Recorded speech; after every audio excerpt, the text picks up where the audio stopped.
je me présente, je suis Linka Begelski, engagée dans les luttes environnementales depuis la nuit des temps, je sais pas, 20-30 ans.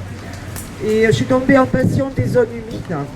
Donc de cette loi du plomb, je vais essayer d'attirer votre attention au sujet de l'impact de cette loi donc, sur les zones humides. La loi du plomb, son impact, les zones humides. Duplon, sénateur de Haute-Loire, les Républicains, ancien président de la Chambre d'agriculture de Haute-Loire et représentant de la FNSEA, ancien président régional du groupe laitier Sodial, et enfin membre du conseil de surveillance de la marque Candia.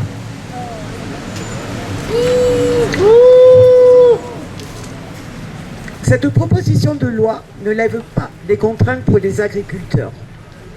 Mais en plus, elle détruit les écosystèmes dont les agriculteurs dépendent pour produire. Cette proposition de loi est toxique pour l'agriculture, l'environnement et la santé publique, les trois étant liés intrinsèquement. Sur la partie environnementale, l'article 5 touche non seulement à notre bien commun, l'eau, mais aussi à l'ensemble de la biodiversité et des biotopes. Pourquoi? Premièrement, par cette politique de stockage massif de l'eau et la reconnaissance d'intérêt public majeur des ouvrages de stockage et de prélèvement. Deuxièmement, il s'agit aussi de dénommer les zones humides et les renommer en zones fortement modifiées ou, dans le meilleur des cas, zones modifiées. Et dans ces zones-là, certaines installations agricoles ou industrielles pourraient ne pas être soumises à autorisation ou déclaration. Troisièmement, il s'agit aussi d'annuler leur cas de protection en annulant la clause « éviter, réduire, compenser » pour que le droit puisse être facilement contourné dans les faits. Ces zones peuvent donc être asséchées, sans conséquence pour les porteurs de projets quels qu'ils soient.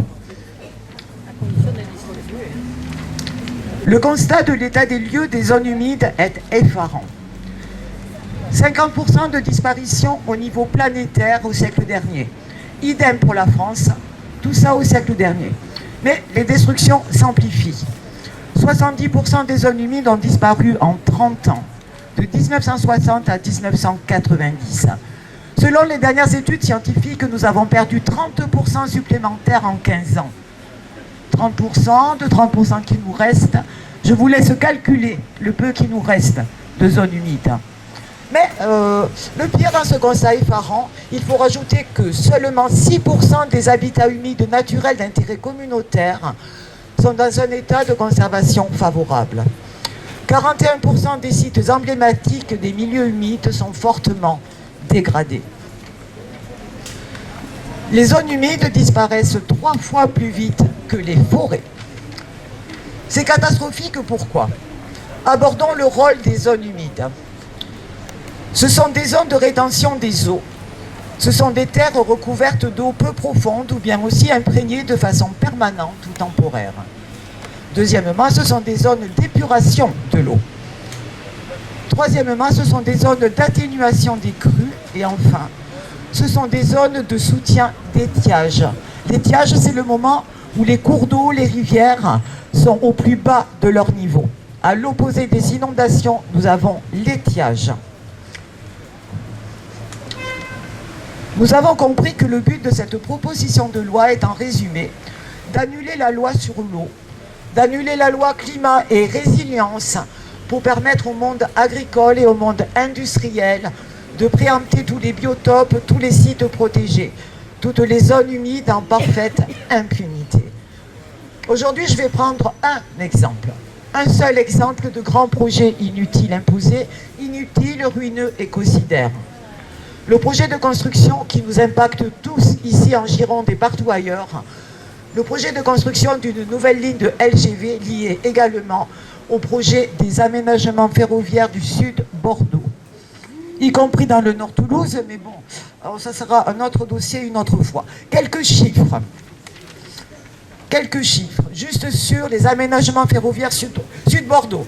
Artificialisation des sols, 12 hectares sur Bègle-Villeneuve, 6,6 hectares Cadeaujac, 4,2 hectares Saint-Médard-des-Rangs, 23 hectares en tout, dont 10 en zone naturelle, le reste en zone agricole, 4,3 hectares de zone humide, 1,2 hectares en Natura 2000, 12 hectares en SNIEF. Tout le secteur des marais de l'eau blanche, des chevelus du Ciron, du Gatte-Mort, des ruisseaux, de cet univers aquatique complexe est menacé.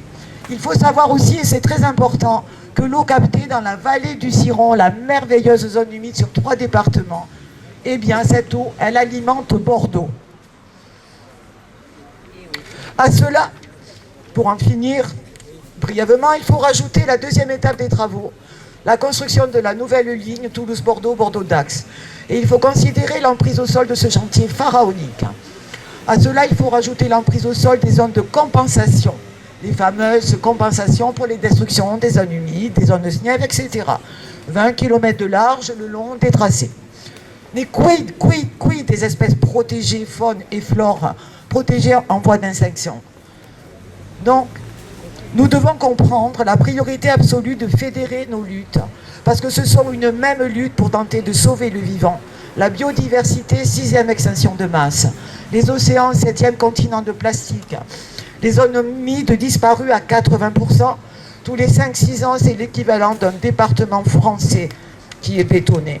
Avec la loi Duplon, doublée de la loi de simplification de la vie économique, triplée de la loi de validation pour la reprise des travaux de la A69, anticonstitutionnelle, inconstitutionnelle, il ne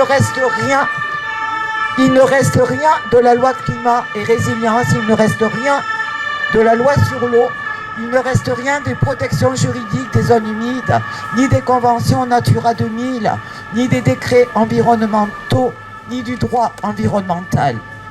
Du plan GP2I toxique, c'est non!